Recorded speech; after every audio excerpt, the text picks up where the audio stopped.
doctors are campaigning for the legal limit in England, Wales and Northern Ireland to be reduced after studies suggested that this could save up to 150 lives a year.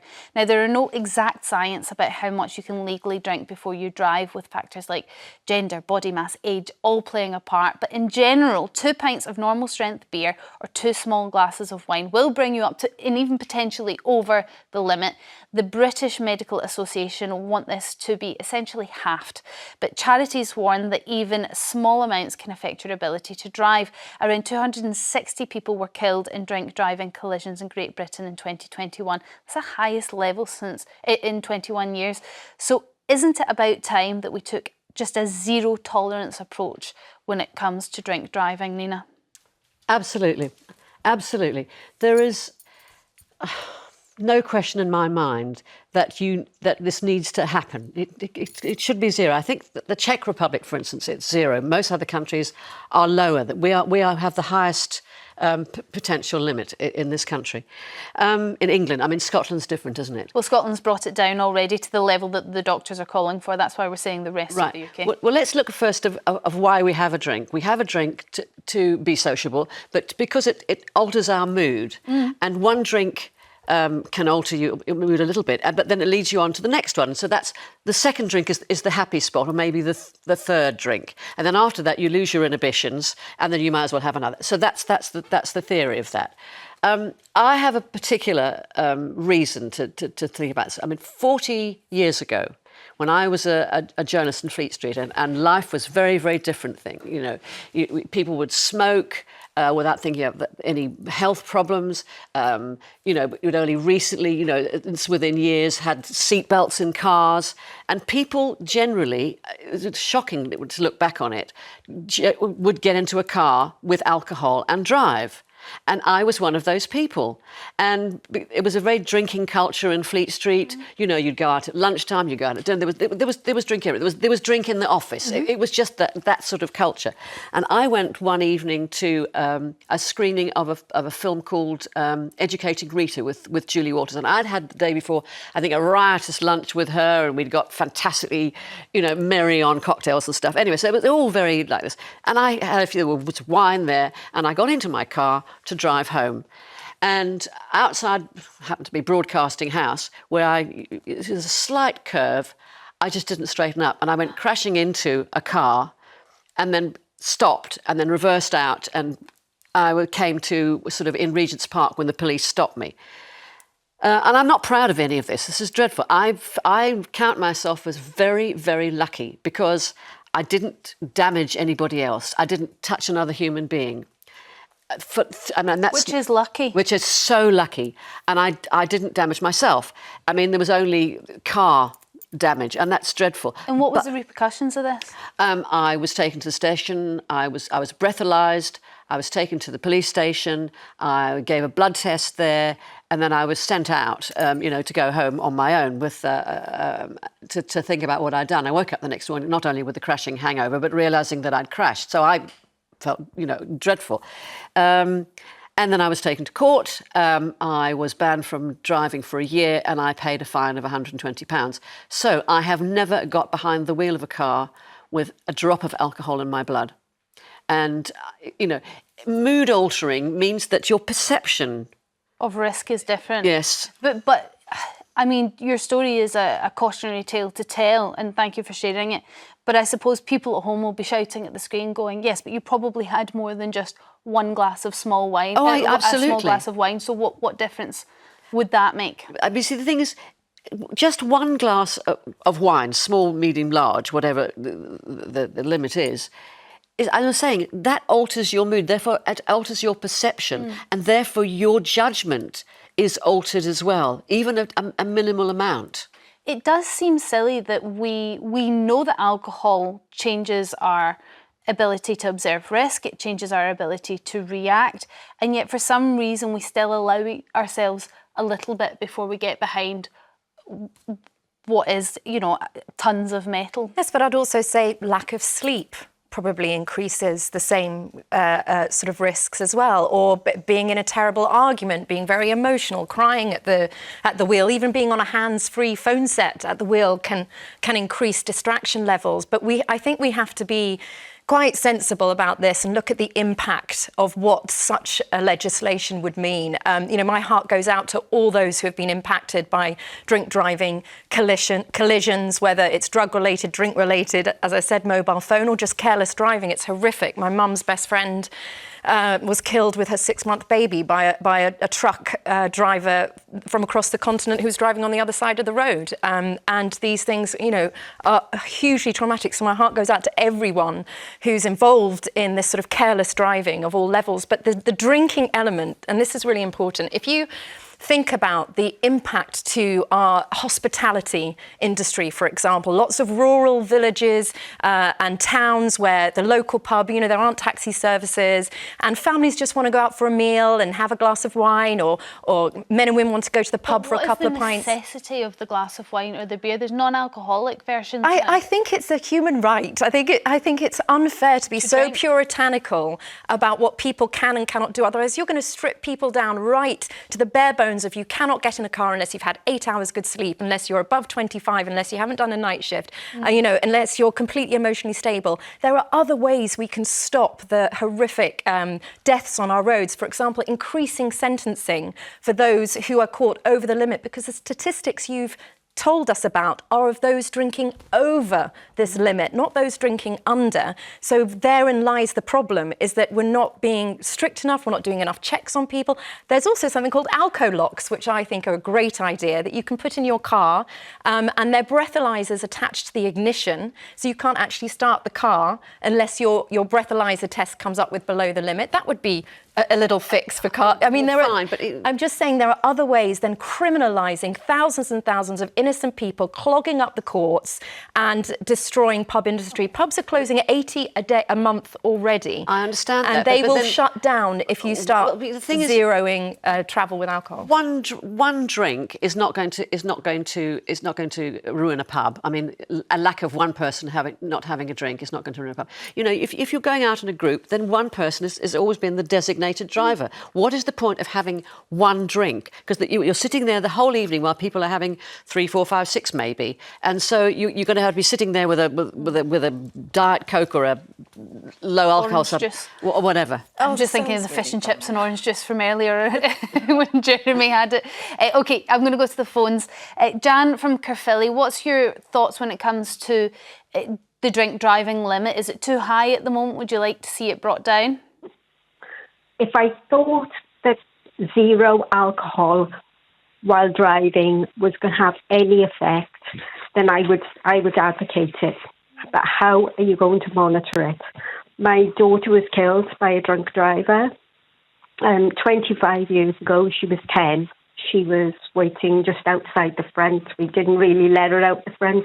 She was waiting for a bus to go to a youth club, and someone had got into their car.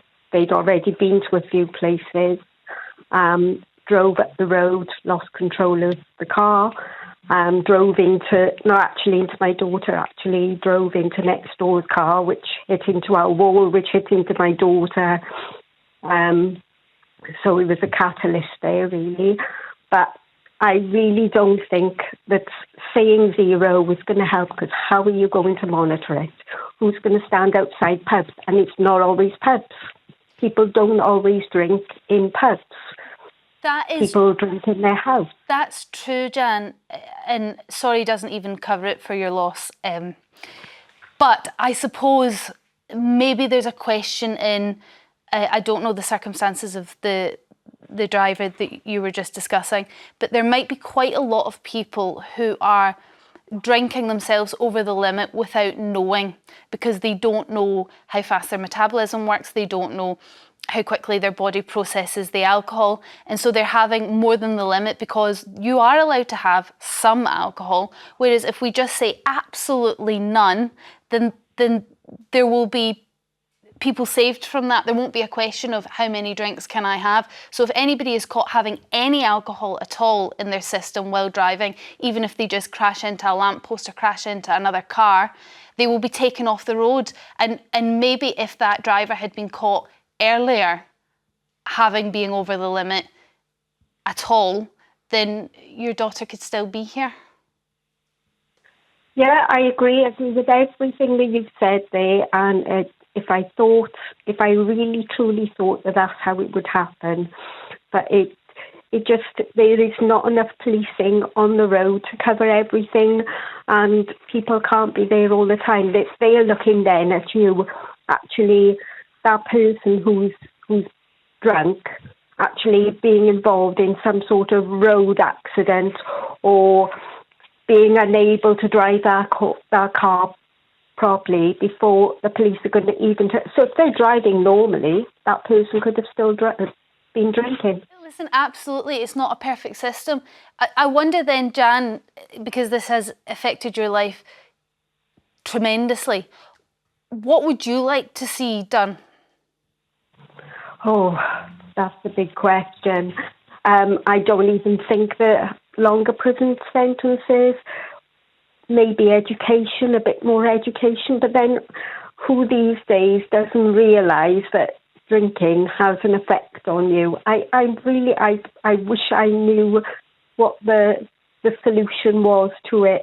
And I do, if I really, really thought the zero would do it, then I'd be there straight away. But I'm not. He didn't even have a licence. Oh. He didn't even have a licence to drive a car. If you're not catching people without a license, where are we? I can understand your disappointment in that, Jan. Thank you very much for your call, and I'm so sorry for your loss again.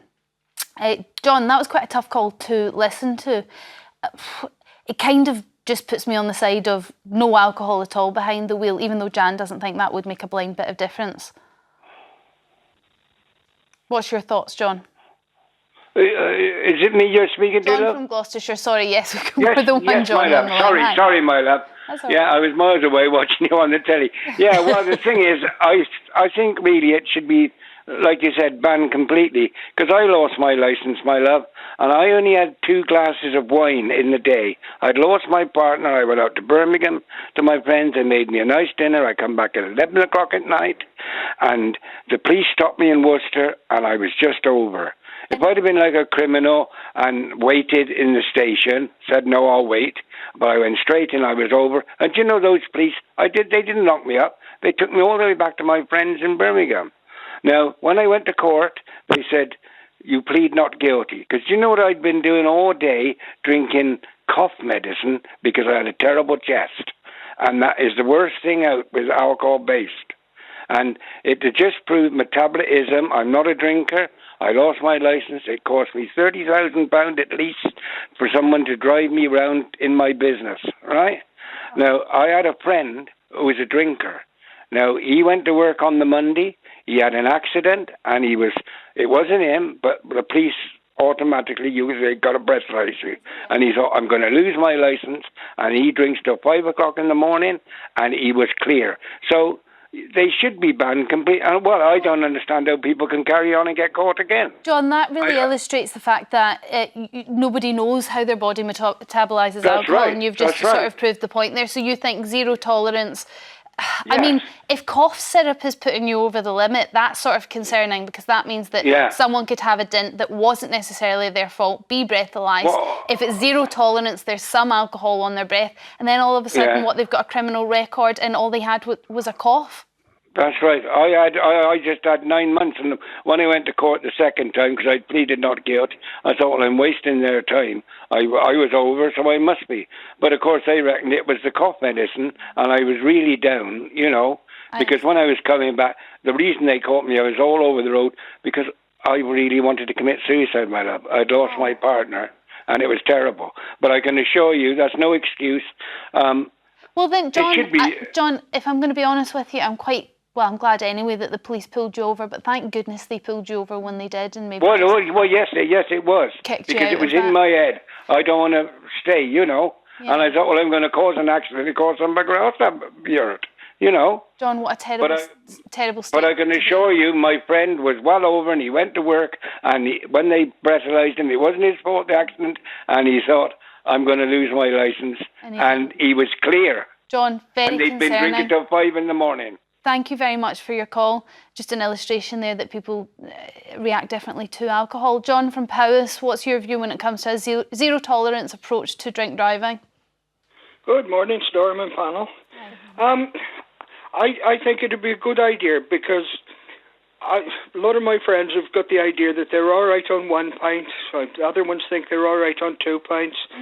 And nobody's completely sure until Mr. Plod pulls you over and you see those blue lights in your mirror. And you're not sure then until you blow in the bag. So I think at least you would know exactly where you stand with it. I mean, there's been a culture of drink driving in John, Wales what about the years. criticism, though, that Belinda would say, the effect that it would have on the hospitality industry? Also, when you think of local rural pubs where they don't have the same transport networks that they have in cities, a lot of people will drive to the pub, have a pint and come home. Those pubs will lose out.